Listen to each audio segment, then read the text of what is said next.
Hello everyone, welcome to Beyond Teaching. This is Aparna Kumari, your maths educator at Beyond Teaching. हम class 9 के maths के first chapter number system start कर चुके हैं and इसके previous classes में हम इस चैप्टर के बहुत सारे क्वेश्चंस को डिस्कस किया.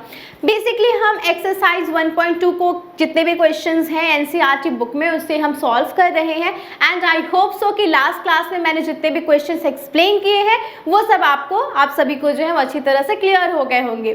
सो आज के सेशन में हम जितने भी क्वेश्चंस रह गए हैं एक्सरसाइज 1.2 जो कि एनसीईआरटी को हम फॉलो कर रहे हैं बेसिकली, तो उसी क्वेश्चंस को हम आज डिस्कस करने वाले हैं. So let's begin the section now. What's the first question here? Are the square root of all positive integers irrational? क्या सारे स्क्वायर रूट जो होते हैं पॉजिटिव इंटीजर्स के वो सारे आपके क्या इरेशनल होते हैं?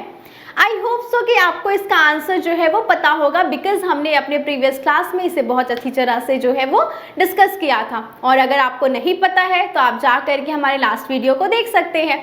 इसके साथ ही इस क्वेश्चन में क्या कह रहा है कि अगर कोई किसी भी पॉजिटिव इंटीजर्स का स्क्वायर रूट है तो क्या वो सारे इरेशनल होते हैं? हमने अपने लास्ट क्लास में ये डिस्कस किया था ना कि जो रूट्स होते हैं ना, स्क्वायर रूट्स होते हैं, बेसिकली हम पॉजिटिव इंटीजर्स के ही निकालते हैं, नेगेटिव इंटीजर्स का नहीं निकालते हैं. बट ऐसा नहीं होता कि नेगेटिव इंटीजर्स के स्क्वायर रूट नहीं होते हैं. वो हम उसे कॉम्प्लेक्स नंबर्स कहते हैं जो कि स्टैंडर्ड 11 में आपको पढ़ने को मिलेगा. सो बेसिकली जो होते हैं वो आपका पॉजिटिव इंटीजर्स के ही हम स्क्वायर रूट्स को फाइंड आउट करते हैं. तो यहाँ पे आपको आंसर करना है कि क्या वो सारे जितने भी पॉजिटिव इंटीजर्स होते हैं वो इरेशनल फॉर्म पे होते हैं. बिकॉज हमने क्या देखा था कि जो भी इरेशनल नंबर्स होते हैं वो आपके स्क्वायर रूट के टर्म पे प्रेजेंट होते हैं. Such as what the example of the irrational number, that is square root of 2, square root of 3, square root of 5, square root of 7. But what? Square root of 9 भी क्या irrational number है? I don't know. आपको शायद इसका answer पता होगा कि square root of 9 जो होता है वो एक इरेशनल नंबर नहीं है, वो क्या है आपका रेशनल नंबर. क्यों? बिकॉज स्क्वायर रूट ऑफ 9 की जो वैल्यू होती है वो 3 के इक्वल होती है एंड 3 को आप 3/1 के फॉर्म पे लिख सकते हो. सो 3/1 क्या है? वो आपका p/q के टर्म पे प्रेजेंट है एंड डिनोमिनेटर आपको चेक करना है कि जो q की वैल्यू है वो 0 के इक्वल नहीं है. यहाँ पे डिनोमिनेटर में 1 रखा गया है. सो ये जो 3 होगा ना वो आपका क्या है? Rational number. सो यहाँ हम क्या कह सकते हैं कि स्क्वायर रूट ऑफ 9 जो है जो कि आपका एक पॉजिटिव स्क्वायर रूट है एंड बट व्हाट, यानी कि स्क्वायर रूट ऑफ 9 जो है वो आपका स्क्वायर रूट है किसी पॉजिटिव नंबर का, बट वो इरेशनल नंबर नहीं है, वो क्या है? एक रेशनल नंबर है. सो यहाँ से हम आंसर क्या कर सकते हैं कि नहीं, सारे पॉजिटिव नंबर्स के स्क्वायर रूट्स जो होते हैं वो आपके इरेशनल नंबर नहीं हो सकते हैं, वो रेशनल नंबर भी होते हैं. इसे हम जो है वो अभी जस्टिफाई करेंगे. इसके बाद क्वेश्चन में क्या दिया गया है? If not give an example of the square root of a number that is a rational number. तो यहाँ जो क्वेश्चन पूछा जा रहा है वहाँ पे मेंशन ये किया हुआ है कि अगर वो इरेशनल नहीं है तो क्यों नहीं है. यानी वो अगर स्क्वायर रूट एक पॉजिटिव इंटीजर का अगर वो स्क्वायर रूट नहीं है तो वो क्यों नहीं है. आपको यहाँ पे एग्जाम्पल जो है वो देना है और आपको जस्टिफाई करना है अपने आंसर को. सो हम इसे क्या करेंगे? जस्टिफाई करते हैं कि किस तरह से जो है स्क्वायर रूट एक पॉजिटिव नंबर का आपका इरेशनल नहीं होता है. जैसा कि आप नंबर लाइन लेते हो एंड नंबर लाइन में 0 के जब भी आप राइट साइड में जाते हो तो वो सारे नंबर्स क्या होते हैं? आपके पॉजिटिव टर्म्स में होते हैं. अब बात ये आती है कि जब भी आप पॉजिटिव नंबर्स के स्क्वायर रूट को फाइंड करते हो, सपोज दैट कि हम जब स्क्वायर रूट ऑफ 1 निकालते हैं. So what is the square root of 1? तो स्क्वायर रूट ऑफ 1 की वैल्यू क्या होती है? 1. तो 1 क्या है आपका? एक इरेशनल नंबर है या रेशनल नंबर? तो 1 क्या होगा आपका? Rational number. वहीं जब आप रूट 2 लेते हो यानी स्क्वायर रूट ऑफ 2 लेते हो, स्क्वायर रूट ऑफ 2 जो होती है इसकी वैल्यू अप्रॉक्सीमेट 1.41 के इक्वल होती है, बट ये पूरी तरह से टर्मिनेटिंग फॉर्म पे नहीं होता है, ना ही ये रिपीटिंग फॉर्म पे होता है। सो रूट 2 आपका क्या हो जाता है, एक इरेशनल नंबर। सेम थिंग जब आप रूट 3 के केस में देखते हो तो स्क्वायर रूट ऑफ 3 जिसकी वैल्यू हमने आइडेंटिफाई की थी अपने लास्ट क्लास में, जो कि इसकी रूट 3 की वैल्यू कितनी होती है 1.73 के अप्रॉक्सीमेट में होता है, बट ये 1.73 जो है वो भी आपका non terminating and non repeating form पे होता है। सो रूट 3 भी आपका क्या है, एक इरेशनल नंबर। नेक्स्ट थिंग, अगर आप रूट 4 को देखोगे, सो स्क्वायर रूट ऑफ जो 4 होता है ना, स्क्वायर रूट ऑफ 4 की वैल्यू कितनी होती है 2 होती है, यानी स्क्वायर रूट ऑफ 4 की वैल्यू कितनी है 2। सो स्क्वायर रूट ऑफ 4 आपका क्या हो गया, रेशनल नंबर। सो इस तरह से जो है हमें एक रेशनल नंबर मिल गया रूट के टर्म पे। तो जहां हमने क्या देखा, रूट 4 जो है वो रूट के टर्म पे प्रेजेंट है, बट स्क्वायर रूट ऑफ 4 की वैल्यू 2 के इक्वल होती है, एंड 2 को हम 2/1 के फॉर्म पे लिख सकते हैं, जो कि आपका इज इक्वल्स होता है किसके, 2 के। एंड यहाँ जो डिनोमिनेटर है, डिनोमिनेटर यानी जिसे हम क्या लेते हैं q मानते हैं, सो ये डिनोमिनेटर q पे वैल्यू यहाँ कितनी दी गई है 1। एंड रेशनल नंबर की प्रॉपर्टी क्या होती है कि जहाँ भी आपका q जो डिनोमिनेटर है वो 0 के इक्वल नहीं होना चाहिए। सो स्क्वायर रूट ऑफ 4 में हमने क्या देखा, यहाँ पे डिनोमिनेटर पे वैल्यू 1 है, वहाँ पे वो 0 के इक्वल नहीं है। सो स्क्वायर रूट ऑफ 4 जो है वो एक square root of positive number है, इसके साथ ही वो क्या है आपका रेशनल नंबर, वो एक इरेशनल नंबर नहीं है। सेम अगर आप देखोगे ना रूट 9 को, यानी स्क्वायर रूट ऑफ 9 की वैल्यू जो होती है वो 3 के इक्वल होती है।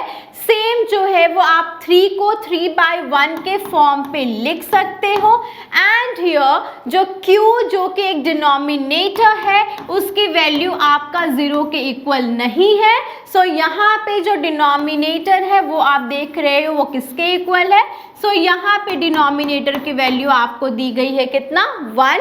सो ये आपका ये भी स्क्वायर रूट ऑफ 9 ये भी क्या है, एक रेशनल नंबर है। So what is the answer of this question, are the square roots of all positive integer irrational. अब तो आप समझ गए होंगे ना। So what is the answer, no every square roots of, so what's the answer, the answer is no, the square root of all positive integer are not irrational. So what's the example, example अगर आपको कहा जाए तो आप example में दे सकते हो square root of 4 जिसकी वैल्यू होती है क्या 2, इसके साथ square root of 9 square root of 9 जिसकी वैल्यू होती है आपका 3 के इक्वल, इसके साथ ही स्क्वायर रूट ऑफ 16 जिसकी वैल्यू होती है 4 के इक्वल, स्क्वायर रूट ऑफ 25 जिसकी वैल्यू होती है 5 के इक्वल। सो इस टाइप के एग्जाम्पल्स जो है वो आप दे सकते हो जो कि आपके क्या है positive square roots of the integers है एंड इनकी वैल्यू जो है वो आपका रेशनल नंबर है। सो आई होप सो कि आपको ये क्वेश्चन अच्छी तरह से क्लियर हो गया होगा कि सारे स्क्वायर रूट्स जितने भी इंटीजर्स के होते हैं वो सारे आपके रेशनल नंबर्स नहीं होते हैं। कुछ नंबर्स के स्क्वायर रूट्स जो होते हैं वो रेशनल नंबर्स होते हैं एंड इसके एग्जाम्पल्स भी हमने जो है वो डिस्कस कर लिया। अब हम चलते हैं अपने नेक्स्ट क्वेश्चन की तरफ। What is the next question, so how root 5 can be represented on the number line. हमने अपने लास्ट क्लास में square root of 2 square root of 3 को नंबर लाइन पर रिप्रेजेंट करना सीखा था। सो आज के क्लास में हम किसे रिप्रेजेंट करेंगे, स्क्वायर रूट ऑफ 5 को। तो देखते हैं किस तरह से स्क्वायर रूट ऑफ 5 को नंबर लाइन पर रिप्रेजेंट किया जाता है। फर्स्ट ऑफ ऑल आपको क्या करना है, एक नंबर लाइन खींचना है जहां हम क्या लिए 0 1 2 3 4। तो इस तरह से हमने क्या किया, एक नंबर लाइन ड्रॉ किया। फर्स्ट ऑफ ऑल हम देखेंगे रूट 2 कैसे फॉर्म होता है। जब भी आपको रूट 2 बनाना होगा तो √2 के लिए हम क्या करेंगे, तो √2 के लिए हम क्या करते हैं कि यहाँ पे n की वैल्यू कितनी दी गई है 2, एंड हमने देखा था कि इसमें हमें क्या करना होता है n-1 लेना होता है। सो हम क्या करेंगे 2 - 1 = 1, यानी आपको क्या करना है 1 यूनिट लेना है। क्या आपको बेस जो है वो भी आपको 1 यूनिट लेना है एंड इसके साथ ही परपेंडिकुलर भी 1 यूनिट लेना है। जब आप इस लाइन को मीट करते हो तो आपको हाइपोटेनस की वैल्यू यहाँ से क्या मिलेगी। सो हाइपोटेनस फाइंड करना है तो हम क्या देखेंगे, यहाँ आपको एक रफ फिगर बना लेनी है जहाँ पे आपका बेस की वैल्यू 1 है, परपेंडिकुलर 1 है एंड आपको हाइपोटेनस फाइंड करना है। हमने पाइथागोरस थ्योरम के बारे में पढ़ा था। पाइथागोरस थ्योरम क्या कहता है कि हाइपोटेनस जब भी आपको फाइंड करना हो तो उसकी वैल्यू होती है square root of perpendicular square plus base square. So hypotenuse जब आप यहाँ से फाइंड करोगे तो P की वैल्यू पे आप क्या रखोगे 1, यानी 1 के स्क्वायर एंड B भी आपका क्या हो गया 1 का स्क्वायर। सो यहाँ से हमें क्या मिला √2। तो h की वैल्यू आपको कितनी मिल गई √2। आप इस ट्राइंगल को कोई भी नाम दे सकते हो, सपोज दैट किसे हमने RST मान लिया, तो इसको हमने क्या ले लिया RST, जहाँ पे हम क्या देख रहे हैं कि जो RT है RT² = TS square plus RS square and TS की वैल्यू भी 1 है, RS की वैल्यू भी 1 है। सो आप यहाँ से RT² की वैल्यू को फाइंड कर सकते हो। सो स्क्वायर रूट जब भी इक्वल्स टू के लेफ्ट साइड या फिर इस साइड आता है तो क्या होगा कि ये 1 + 1, बिकॉज 1 का स्क्वायर कितना होता है 1। सो RT की वैल्यू हमें क्या मिल गई √2, जो कि इसको इक्वल है। सो यहाँ से हमने हाइपोटेनस कितना फाइंड कर लिया √2। अब है हम क्या करेंगे, इससे हम रेडियस मान लेंगे, यानी आपको कंपास लेना है, कंपास के पॉइंट को पॉइंट R पे रखना है एंड यहाँ से आप क्या करोगे एक लाइन सर्कल ड्रॉ करोगे। तो जब आप ये सर्कल ड्रॉ करते हो तो इस तरह से जो है वो अगर वो सर्कल ड्रॉ होता है तो वहाँ से क्या होगा, ये जो आपका आर्क यहाँ फॉर्म हुआ तो ये जिस भी पॉइंट पे कट होगा ना तो 0 से लेकर के इस पॉइंट तक की वैल्यू वो क्या होगी आपका √2 होगी। √2 क्यों होगी, ये हमने अपने लास्ट क्लास में देखा था। क्यों, बिकॉज ये आपका RT जो है, यानी ये जो RT है आपका वो इक्वल है किसके, इस RP के। इसे हमने कोई एक पॉइंट ले लिया P, जो कि RT की वैल्यू इक्वल होगी किसके, RP के। RP के इक्वल ये वैल्यू क्यों हुई, बिकॉज जब भी आप किसी भी सर्कल के सेंटर से कहीं भी अगर आप लाइन ड्रॉ करते हो, लाइन लेते हो, तो ये सारे आपके क्या होंगे, सर्कल के रेडियस होंगे एंड सर्कल के रेडियस जो होते हैं वो आपस में इक्वल होते हैं। सो ये जो RT की वैल्यू एंड ये RP की वैल्यू जो है वो इक्वल होगी। तो ये RP आपको कितना मिल गया अब √2। नेक्स्ट हम क्या करेंगे, ये जो √2 मिला, अब हम यहाँ से एक और लाइन ड्रॉ करेंगे जो आप 1 यूनिट पे लोगे। सो यहाँ से जब आप देखोगे तो ये अब आपका क्या हो गया परपेंडिकुलर, ये अब इस ट्राइंगल के लिए अब ये वैल्यू क्या बन जाएगा बेस, यानी कि अब जो आप एक न्यू ट्रायंगल बनाने वाले हो उसके लिए ये बन जाएगा बेस एंड आपने 1 यूनिट पे जो है वो परपेंडिकुलर ड्रॉ किया। जब आप इसे मीट करोगे एंड आप इसे कोई भी नाम दे दो, सपोज हमने इसे नाम दे दिया RBT। अब है कि आपको RBT निकालना है, जहां आप एक ट्रायंगल यहाँ पे रफ ड्रॉ कर लीजिए, जहां पे हमने क्या नाम दिया है RB एंड T। सो यहाँ आप देख रहे हो बेस हमने कितना लिया है, अब हमें बेस मिल गया है √2 एंड हमने परपेंडिकुलर लिया है 1 यूनिट। अब आपको फाइंड करना है इस RB की वैल्यू। सो यहाँ से जब आप निकालोगे हाइपोटेनस को, जो कि होता है क्या, √P² + B² एंड यहाँ पे आप देख रहे हो कि जो ये BT है ना, ये आपका हो गया परपेंडिकुलर एंड ये RT हो गया क्या आपका base. So what's the value of P here, that is 1 square and ये जो B हो गई वो हो गई आपकी स्क्वायर रूट ऑफ 2 के स्क्वायर एंड इसका ये कंप्लीट स्क्वायर रूट।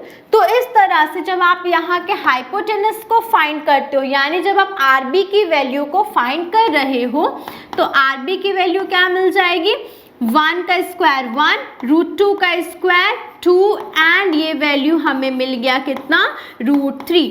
अब है कि रूट 2 का स्क्वायर 2 कैसे होता है, ये भी हमने कल देखा था कि रूट 2 जो होता है स्क्वायर, इसकी वैल्यू क्या है, तो ये हम कैसे फाइंड करते हैं। तो क्या होता है, स्क्वायर रूट का मतलब होता है क्या, 1/2 का पावर, एंड जब आप इसकी स्क्वायरिंग करते हो तो क्या होगा, ये 2 and 2 कैंसिल आउट हो जाएगा। सो स्क्वायर रूट ऑफ 2 को जब भी आप स्क्वायर करोगे तो उसकी वैल्यू कितनी मिलती है, हमें 2 मिलता है। सो इस तरह से हमने RB फाइंड किया, तो RB हमें कितना मिल गया, स्क्वायर रूट ऑफ 3, यानी ये वैल्यू हमें क्या मिल गया, स्क्वायर रूट ऑफ 3। अगेन हम क्या करेंगे, कंपास को एक इन पे लेंगे एंड यहाँ से अब हम एक सर्कल को ड्रॉ करेंगे। जब आप यहाँ से एक सर्कल ड्रॉ करते हो तो आप इस आर्क को देख रहे हो ना।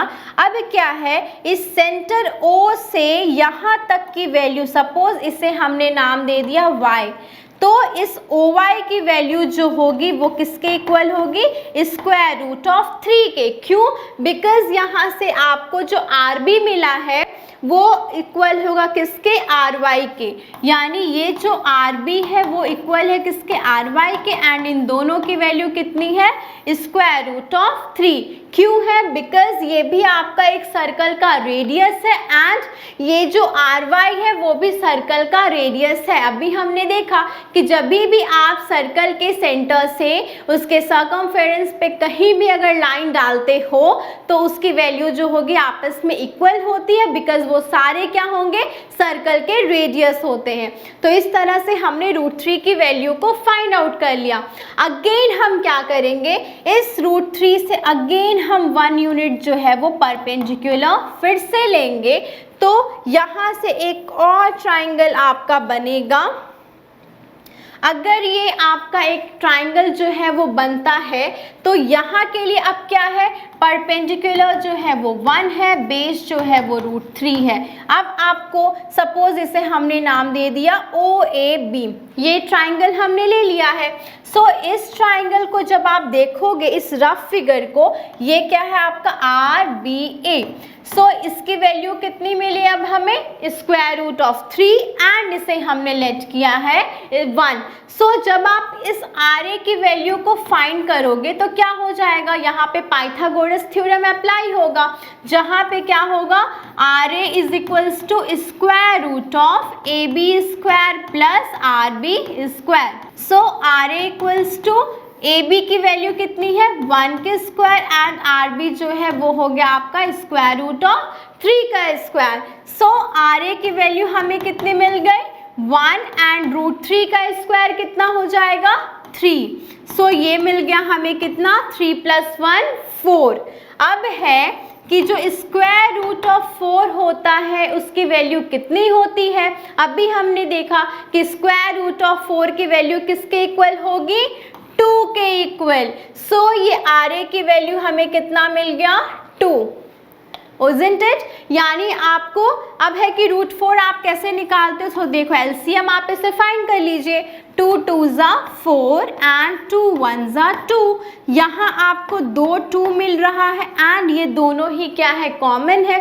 सो इन दोनों 2 के बदले हम क्या लिखे, सिंगल 2, जो कि 4 का स्क्वायर रूट जो है उसकी वैल्यू कितनी होती है, 2।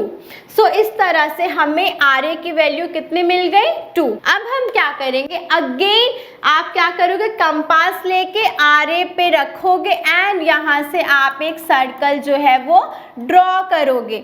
जब ये सर्कल आप ड्रॉ करोगे तो यहाँ जो आपका आर्क मिल रहा है, यानी सेंटर से यहाँ तक की दूरी, सपोज इसे हमने Z लेट किया, so the value of RA is equals to OZ and दोनों की वैल्यू ही कितनी है, 2 है। क्यों? बिकॉज इसकी वैल्यू हमने क्या फाइंड की? Square root of 4। सो इन दोनों की वैल्यूज क्यों इक्वल होगी? बिकॉज दोनों को ही हमने सर्कल के सेंटर से ड्रॉ किया है, एंड सर्कल के सेंटर से जब भी आप सर्कमफेरेंस पे जो है अगर कोई भी लाइंस होती है तो वो सारे क्या होते हैं? सर्कल के रेडियस होंगे, एंड सर्कल के रेडियस जितने भी होंगे वो आपस में एक दूसरे के इक्वल होते हैं। अगेन हम क्या करेंगे? यहाँ से 1 यूनिट अगेन हम परपेंडिकुलर लेंगे, एंड ये अब हमारा क्या बन गया? नेक्स्ट ट्राइंगल के लिए बेस। सो आप क्या करोगे? इसे मीट करोगे, तो सपोज इसे हमने नाम दे दिया क्या? x। अब है ये जो आपको x मिला, यानी ये जो RAX है, इसे हम एक रफ ट्राइंगल के ये टर्म पे हम इसे ड्रॉ करते हैं। सो ये क्या हो गया आपका?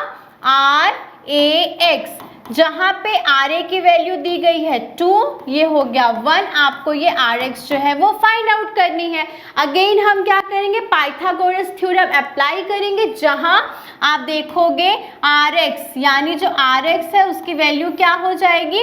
1 स्क्वायर प्लस 2 स्क्वायर। क्यों? Because base square plus perpendicular square ही होता है आपका हाइपोटेनस स्क्वायर। सो हाइपोटेनस क्या हो जाएगा? Square root of base square plus perpendicular square, and यहाँ पे परपेंडिकुलर की वैल्यू कितनी दी गई है? 1। सो हमने 1 का स्क्वायर किया, एंड जो बेस दिया गया है वो है आपका 2, तो हमने क्या किया? 2 का स्क्वायर किया। सो 1 का square 1, 2 2s are 4, and 4 plus 1 square root of 5. So what is the value of Rx? That is square root of 5. Again हम क्या करेंगे? कंपास लेंगे, एंड कंपास लेकर के हम यहाँ पॉइंट O पे रख के हम एक सर्कल जो है वो ड्रॉ करेंगे, एंड यहाँ से यहाँ तक, यानी जहाँ भी ये आर्क बना, सपोज हमने इसका नाम ले लिया D, तो ये जो OD है मीन्स कि ये जो OD की वैल्यू होगी वो आपके इक्वल होगी किसके? OX की, एंड इसकी वैल्यू कितनी होगी? Square root of 5। अब है कि स्क्वायर रूट ऑफ 5 इसकी वैल्यू क्यों हुई? बिकॉज स्क्वायर रूट ऑफ 5 जो है वो दोनों ही सर्कल के रेडियस है, एंड सर्कल के रेडियस की जो वैल्यू होती है वो कभी भी अगर आप सेंटर से सर्कमफेरेंस पे कोई भी लाइन ड्रॉ करते हो तो वो आपका सर्कल का रेडियस बनता है। तो आपस में सारे सर्कल के रेडियस क्या होंगे? एक दूसरे के इक्वल होंगे। सो इस तरह से जो है हमने स्क्वायर रूट ऑफ 5 को नंबर लाइन पे ड्रॉ किया, इसे हमने शो किया कि किस तरह से आप जो है वो स्क्वायर रूट ऑफ 5 को नंबर लाइन पे रिप्रेजेंट कर सकते हो। एंड अगेन आप जो है वो ये OD की वैल्यू को स्केल से मेजर करके आप स्क्वायर रूट ऑफ 5 की वैल्यू को भी फाइंड आउट कर सकते हो कि इसकी वैल्यू कितनी आ रही है। सो आई थिंक सो कि आपको ये समझ में आ गया होगा कि किस तरह से जो है वो आप किसी भी square root of positive integers को आप नंबर लाइन पे रिप्रेजेंट कर सकते हैं, एंड उसकी वैल्यू किस तरह से फाइंड की जा सकती है। सो अगेन जो है वो नेक्स्ट क्लास में हम इस चैप्टर के जितने भी क्वेश्चंस रह गए उसे हम डिस्कस करेंगे, एंड इस तरह से मुझे लगता है कि आपको आज के सेशन में मैंने जितना भी क्वेश्चंस करवाया है वो आपको अच्छी तरह से समझ में आ गया होगा। सो आगे के क्लासेस में हम इसके आगे के जितने भी क्वेश्चंस हैं उसे हम डिस्कस करेंगे। Thank you and have a nice day.